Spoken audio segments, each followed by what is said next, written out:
So I've been hearing a lot about Expedition 33, and to my surprise, no one is covering the key points I've noticed that make this game woke. Not even people on the base side of things.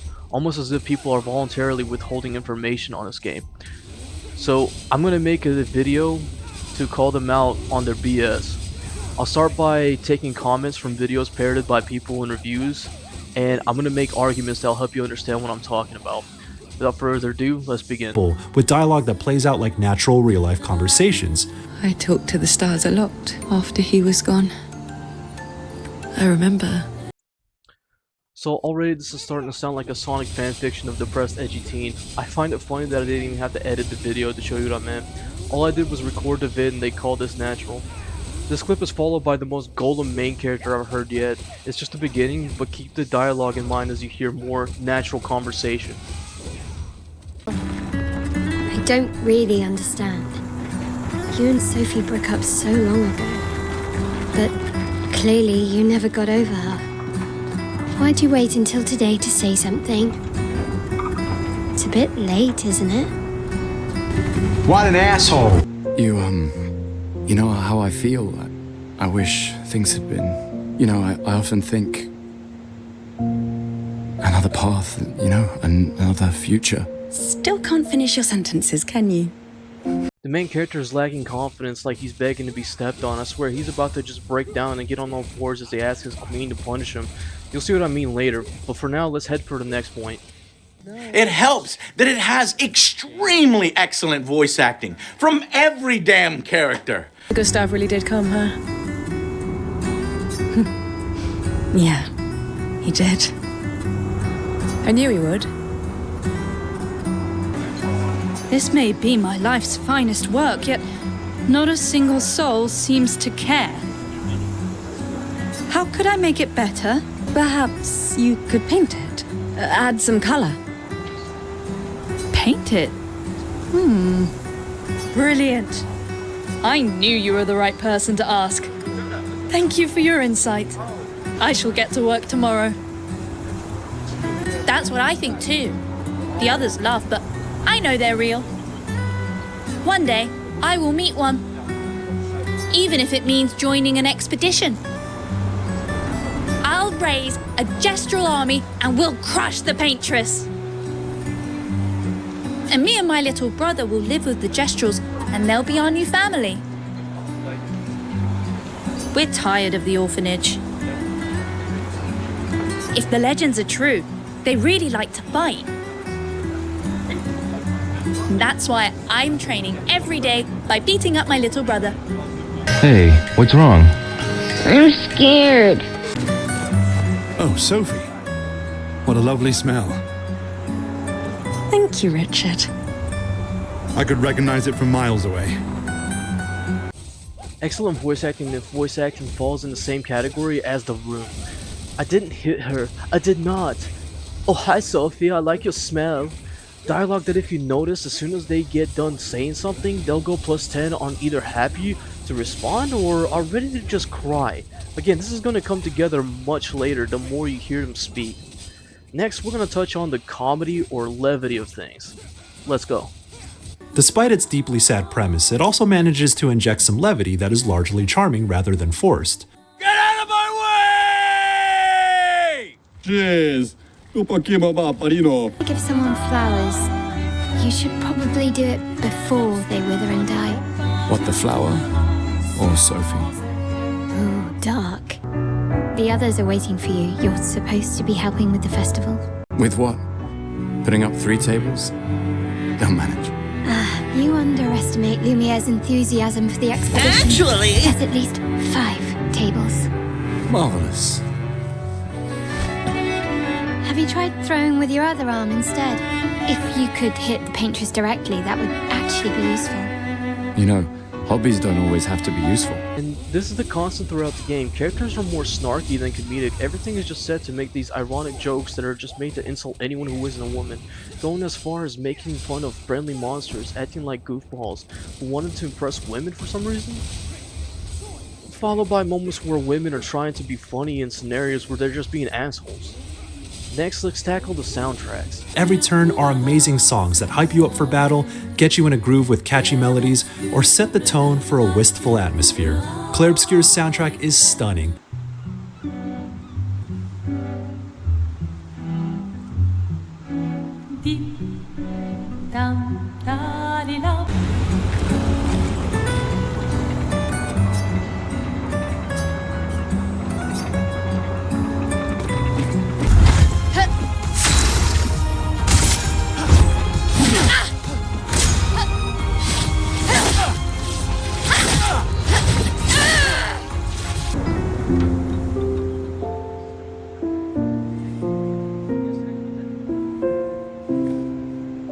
The last few days meant everything.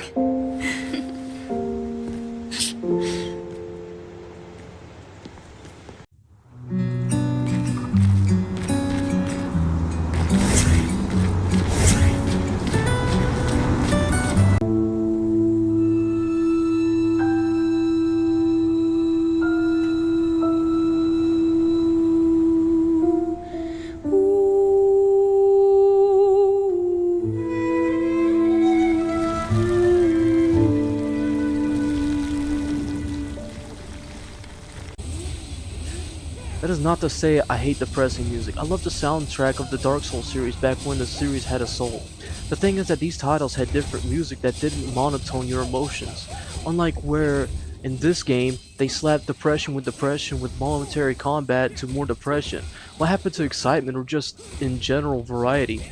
Music is supposed to convey emotion, and it makes it really hard to do that when all I hear is poor me, poor me, poor me. My top 5 signs of high-functioning depression. Number 1. I sound a French accent in there.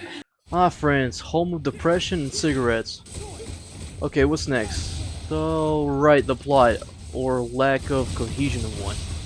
It is ultimately a captivating plot that has so many twists and turns and reveals along the way, connections, emotional moments, that I just love it so dang much. Something wrong?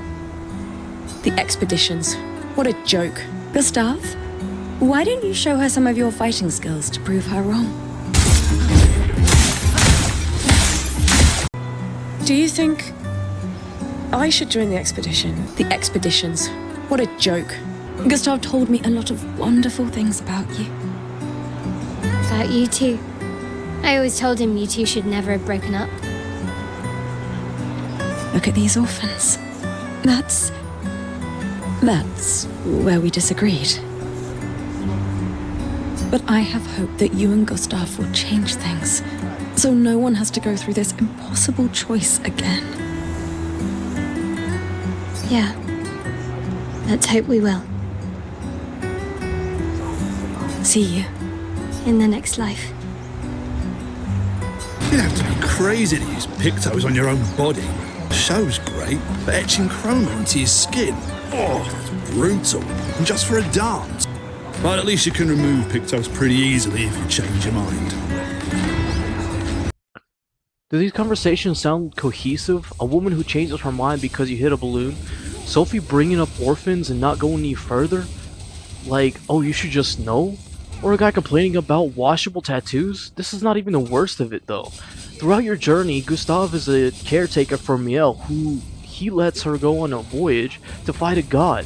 And when, big surprise, fighting a god isn't a joke, he immediately realized how stupid it was to let her go out there to fight. He talks a big game for 30 minutes straight about responsibility and immediately walks back despite being trained with weapons to kill a literal god. That's what all the other expeditions said. Hey, you know they gave their lives to lay the trail for us, right? Yeah, I know. Sorry. Yeah. Look, I know we've been over this, but as your guardian, I need to say this one more time. The rest of us only have a year left, but you've got 9 good years before your gamage. You don't need to leave yet. It's a lot to risk. 1 year out there is better than 9 years in here. Em, you're doing great work, really. Getting things ready for the last generation. You've got it well in hand here. Let me do my part, out there, and win us a chance to live.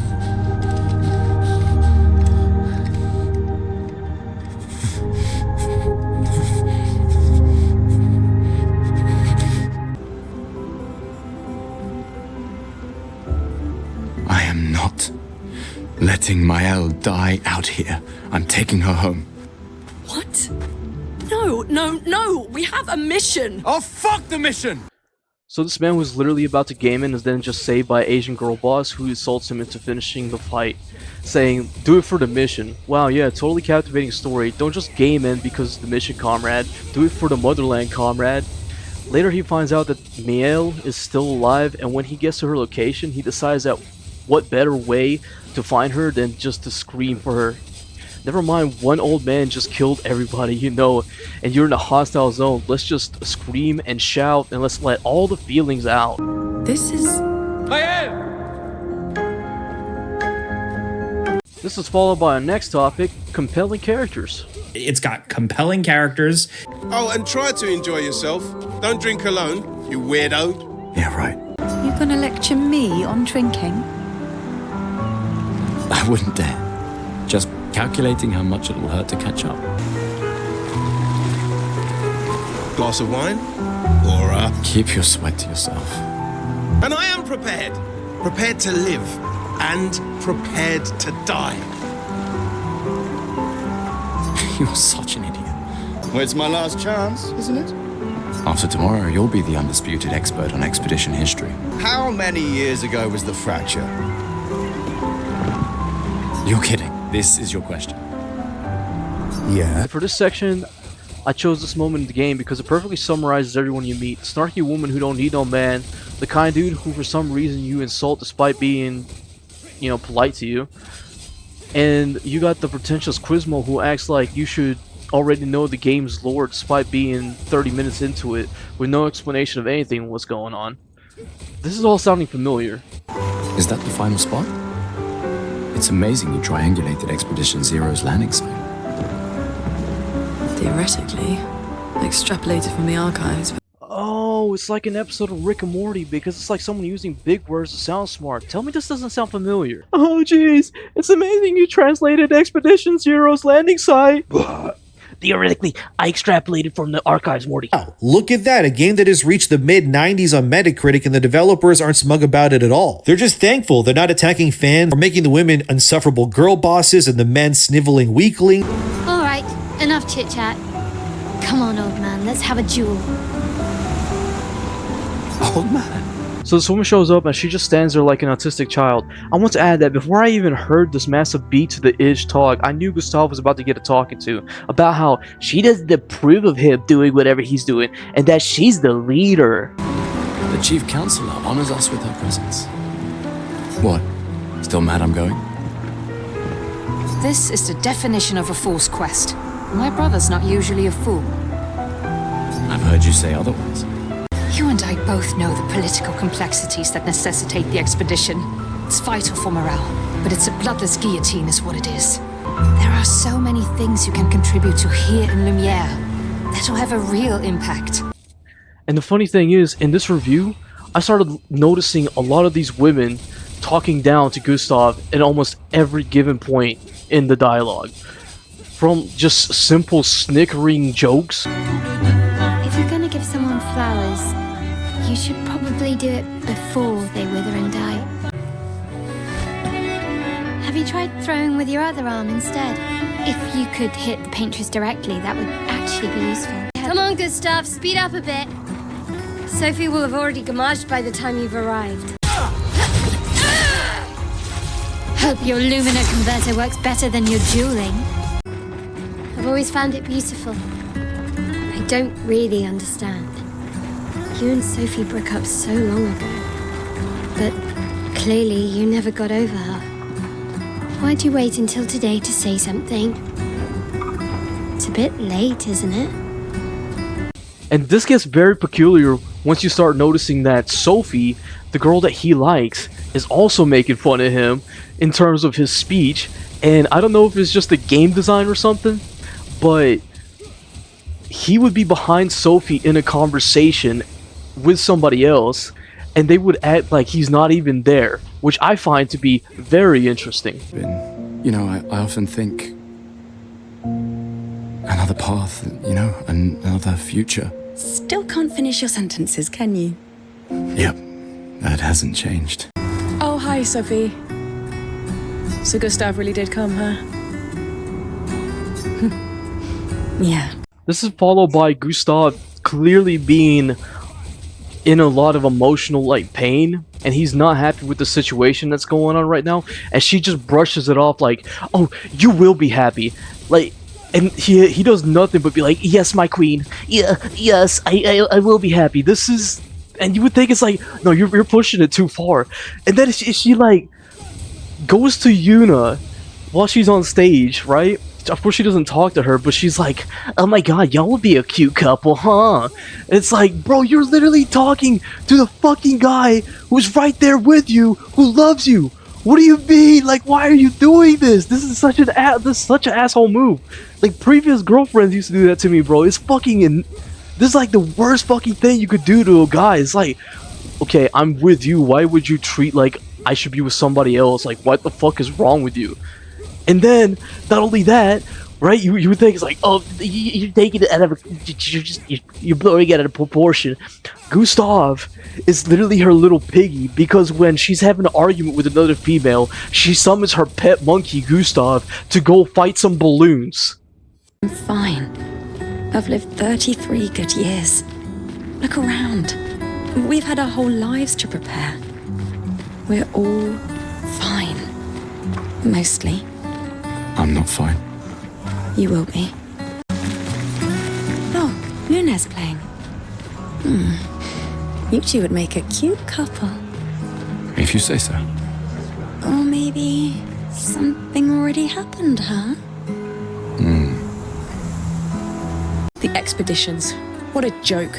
Gustav, why don't you show her some of your fighting skills to prove her wrong? This is constantly followed, right, by the fact that Sophie is walking around town and talking to random ass guys, or maybe guys she already knows, and they're literally flirting in front of the guy that likes her. They're literally flirting, and you're like, no, they're the way they're not. Dude, I'm sorry. One guy literally he uses some flowery language, and clearly it's to puff up the way he's trying to present himself in front of her. He's like, oh my god, you look so fine, my lady. And she, oh my god, she knows how to make a headline for the news. She knows exactly what to do with the art sculpture. She knows everything about anything, right? And then her final, I think one of the final few people you could talk to is the sewing. I think he's blind too. The blind sewing teacher. And he's like, oh, Sophie, you smell nice. And she's like, thank you. And he's like, oh, no problem. I noticed that smell from anywhere. And you're telling me people nobody said anything about that? Scintillating Sophie. You're as gorgeous as always. Cyril, you flatterer. Need some help with your writing again? Beautiful and perceptive, per usual. His finest work, yet not a single soul seems to care. How could I make it better? Oh, Sophie. What a lovely smell. Thank you, Richard. I could recognize it from miles away. And then I started seeing it everywhere I looked, all these fucking pricks. Everywhere I looked, doing the exact same fucking thing. Over and over and over and over and over again. Thinking, this time, he's gonna be different. No, please. This time, he's gonna be different. I'm sorry. I don't like the way you are looking at me. So after 30 minutes of gameplay, I just started noticing that Gustavo is just generally a freaking cuck, dude. He's a cuck. And they're normalizing it, bro. And you would tell me no, you're crazy, bro. It's not true. Like, tell me it's not true, man. They're making fun of him. He's right there behind him. He's just talking snack. They're gonna tell you it's like, oh no, it's his game mechanics. But at the same time, it's like, okay, his game mechanics. Then why the fuck is he right behind you in the first place? Make it make sense, bro. Make it make sense. It's all there. All right. Now that I've calmed down a little bit, we're gonna bring this all to a conclusion in the next section, and we'll wrap it up from there. The amount of polish, grandness, depth, and mechanics. I'll accompany you there. Are you ready to see her again? Yeah. Been ready. The flowers. I can imagine. What? You look tense. Yeah, yeah.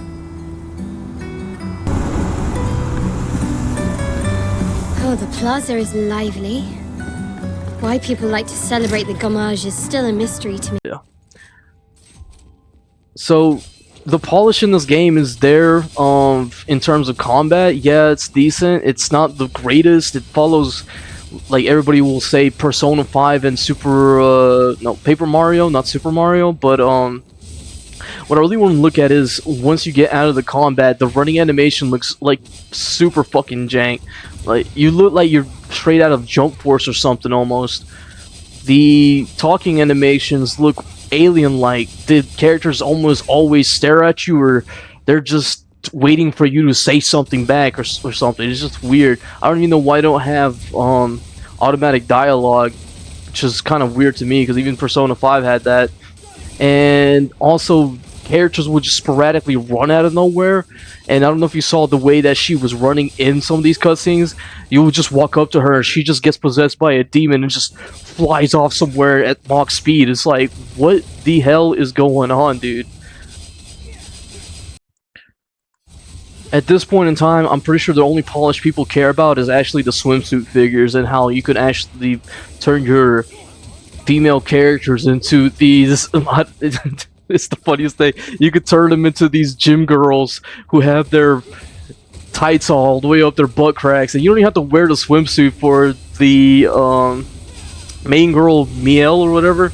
She basically wears one automatically, and it just shows off her ass crack exponentially. Now, don't take my word for it. just watch yourself, dude. Theory craft. That's what makes this game so good. Plus booty. No. Look. Grab system. Walking very, very carefully on very small ledges. Your character just slides around. It's awkward. It feels like it's forced into the game. The last thing I'm going to mention is the whole black people in this game. I think it's ridiculous that you have idiots who claim to be based and are ignoring this blatant feminism in order to push the race card. I agree, race swapping is garbage, like what happened with Captain America and Spider-Man, but these morons are forcing a fight that isn't there. The game had literal magic and doesn't hold any ground in reality apart from being in Paris. That's it. It's not meant to be historically accurate, so why push the idea? It only works for games like Kingdom Come Deliverance or Assassin's Creed, not for fantasy games. Well, that's all. Peace out, guys.